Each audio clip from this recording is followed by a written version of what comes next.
On our last video, we took a short idea from a Chick Corea solo in steps and created this line.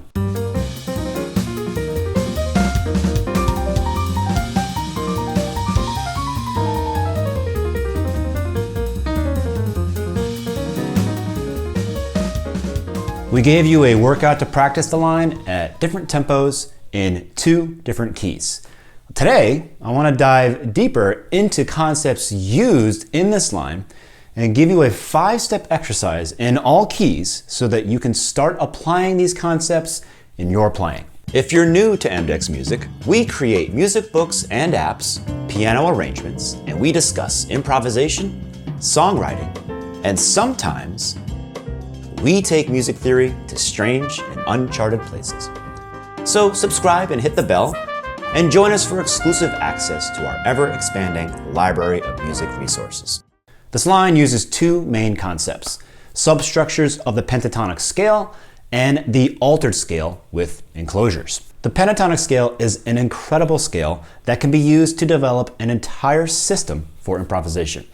And we're preparing an entire course in our Jazz Scales Volume 3 entirely dedicated to the pentatonic scale and its applications for improvisation. We're gonna go deep into this pentatonic rabbit hole. So make sure to subscribe to our mailing list on mdex.com to learn when Volume 3 comes out. I'll add a link to our email list down below.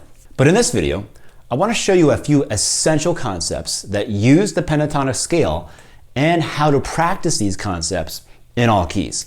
And be sure to stick around until the end of the video where I'll show you how to download the PDF for today's lesson. In step 1, we're gonna play this line.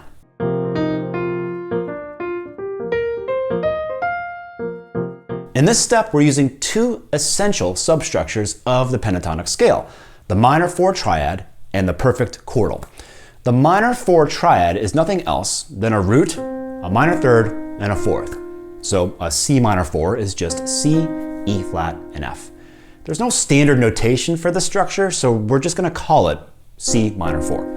The name isn't really important, I just need to call it something to reference it. A D minor 4 would be D, F, and G. If you want, you can see it as a minor triad in which the 5th is being replaced by the 4th. C minor turns into C minor 4. In a minor pentatonic scale, there are 2 minor 4 substructures, one on the root and one on the 5th. In C minor pentatonic, we have a C minor 4 and a G minor 4. That's it. In D minor pentatonic, we have D minor 4 and A minor 4. Now, let's say we have a minor 7 chord and we want to pair it with the Dorian scale. For example, C minor 7 Dorian is C, D, E flat, F, G, A, and B flat. But you can also think of 2 pentatonic scales, C minor pentatonic and D minor pentatonic. All of the notes from C minor pentatonic are contained in C Dorian. And also, all of the notes from D minor pentatonic are contained in C Dorian. In other words, a C Dorian is the union of C minor pentatonic and D minor pentatonic. C minor pentatonic and D minor pentatonic are substructures of C Dorian because they are contained within it. So all of the minor 4 substructures present in C minor pentatonic and D minor pentatonic are also contained in C Dorian. C minor 4 is contained in C Dorian and G minor 4 is contained in C Dorian. And the 2 minor 4s in D minor pentatonic are also contained within C Dorian. D minor 4 is contained within C Dorian, as is A minor 4. I'm sure this approach could seem unnecessary or complicated. What's the point, right? Well, sometimes thinking while using different perspectives allows us to arrive at new ways of playing. The important thing here is to remember that once we've found new concepts, we'll turn them into music and forget the theory behind it while we're just playing. We'll just know it. And that's the goal of this step. After you've practiced it, every time you see a C minor 7, you'll be able to play something like this. Or this. Okay, so in step 1, we're using 3 of the minor 4 substructures that we've found inside of the Dorian scale. the 1 minor 4 and the 5 minor 4 from C minor pentatonic, as well as the 2 minor 4 from D minor pentatonic. And we'll play them in order so we can think about them easily. C minor 4, D minor 4, G minor 4, and then we'll repeat C minor 4 at the end.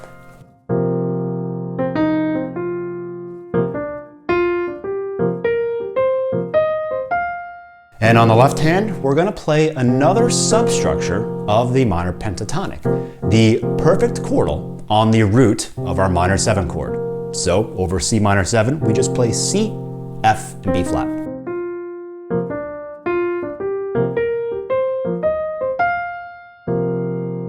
Over a D minor 7, we're going to play D, G, and C on the left hand. And on the right hand, we're going to play D minor 4 to E minor 4, to A minor 4, and then finally back to D minor 4 at the end.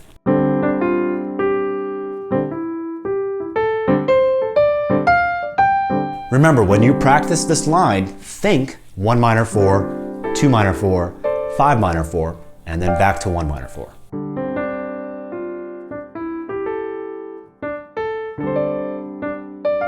Now, let's do it in all keys.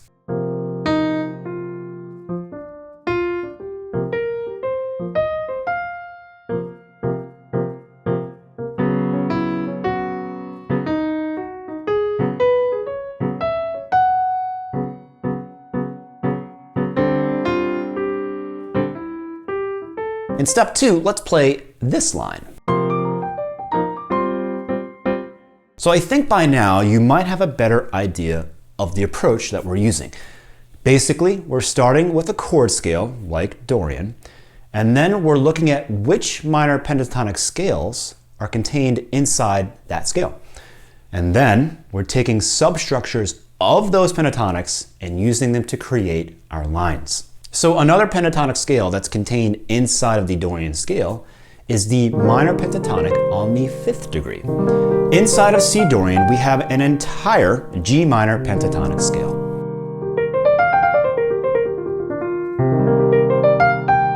By the way, I'm using Tessitura Pro to find all of these substructures.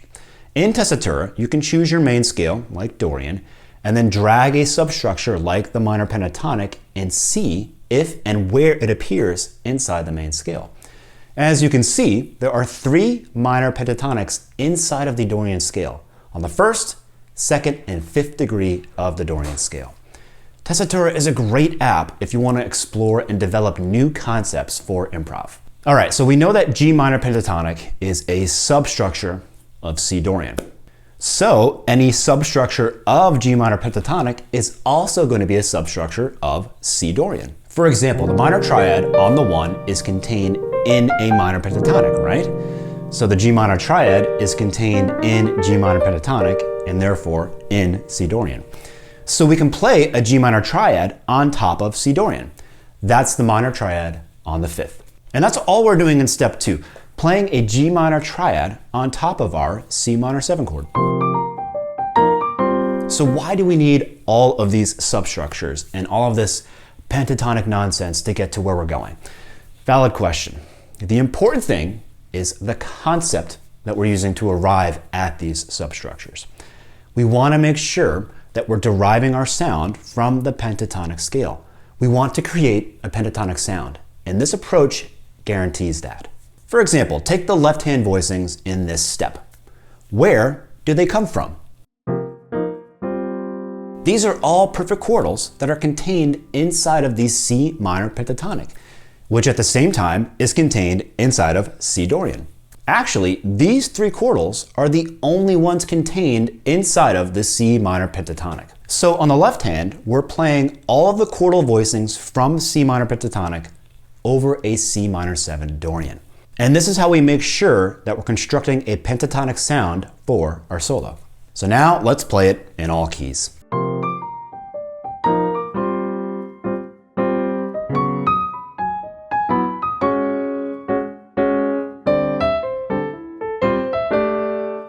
Step 3, let's play this line. These are all minor 7 chords, and we use the same approach. Which minor 7 chords are substructures of minor pentatonic scales that are substructures of the Dorian scale? In this step, we're playing the 2 minor 7, the 5 minor 7, and the 1 minor 7. So over C minor 7, we play D minor 7, G minor 7, and C minor 7. Notice how in the first measure, we're playing all perfect fourths starting on the 2nd degree. So for C minor 7, we play D, G, C, F, and B flat. This is an easy way of memorizing these minor 7 chords because the first notes are the roots and or the top notes of our minor 7 chords. Over an F minor 7, we would play this. All right, so now let's do it in all keys.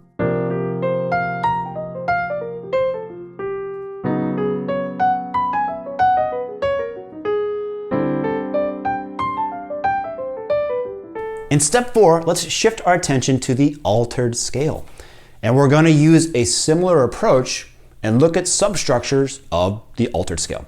As we mentioned in our volume 2 of our jazz scales, the altered scale is a great scale to reharmonize any dominant chord. But the flat 5 in the altered scale is the note that brings the most tension. So, an interesting approach to soften the sound of the altered scale is to turn it into a hexatonic scale by just omitting the flat 5. For example, G altered is G, A flat, B natural, D flat, E flat, and F. Remember, all the tensions are altered in an altered scale. So we can see the G altered scale as a G7 flat 5, flat 9, sharp 9, flat 13. And if we omit the flat 5, we get G altered hexatonic, a scale with 6 notes: G, A flat, B natural, E flat, and F. This is a great scale because without the D flat, the flat 5, it can be used over many chords without sounding too dissonant. We can use it on a D flat 7, or an F minor 7 flat 5, and so on. But a great application of this hexatonic is when it's used to move momentarily away from a minor 7 chord. So over a C minor 7, we consider the 5-7 altered of C minor 7, which is G7 altered, and pair it with the G altered hexatonic scale. And that's what we'll do in step 4. Notice how we start on C minor 7 using the C minor pentatonic and then move outside by using the G altered hexatonic, and finally returning to the C minor pentatonic.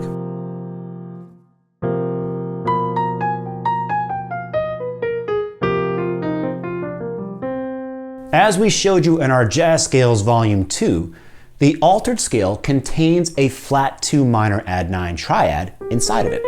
So a good perspective to guide you in this line is notice that these last 4 notes can be seen as an A flat minor add 9 chord.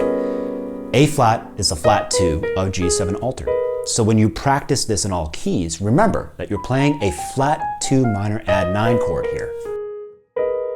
For example, in C sharp minor, the 5 is G sharp 7 altered. So here we're playing an A minor add 9. On the left hand, you can get a great voicing for the 5-7 altered based on the perfect chordal from the minor 7 chord by just lowering the bottom note a half step. So for C minor 7, we were playing a C4-7, C, F, and B flat. If we lower the C to a B, then we have B, F, and B flat. This gives us the 2 guide tones, B and F, for our G7 altered and the sharp 9, B flat. All right, let's do it in all keys.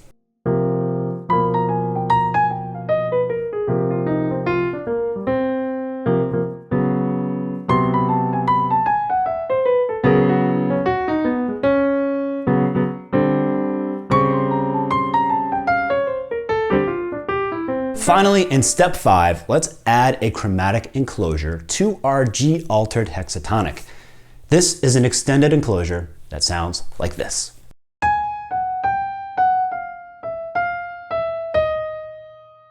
First, we trap the root of the altered chord G with a chromatic trap from above and below like this. Now we play a chromatic descending line with an upper neighboring tone like this. And we finish with the rest of the altered hexatonic until we hit the root again. And then we add a head and a tail to the run based on the original chord's pentatonic scale, like this. Over an F minor 7, we would have to play this. And now, of course, let's do it in all keys.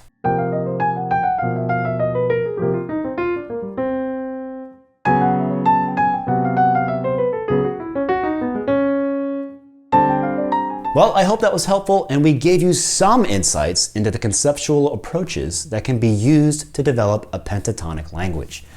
Of course, there's much more than that, but I think that now you'll have something really cool to work on and to explore. Remember that the music notation for these lines can get really nasty, lots of accidentals.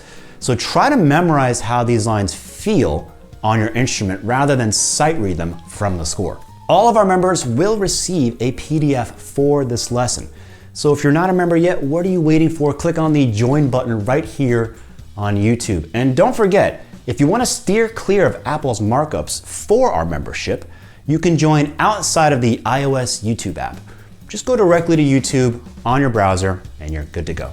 And if you're watching this lesson far ahead in the future, remember that you can find all of our lessons in our MDEX music journal on mdex.com. Thanks again for watching. We'll see you on the next video.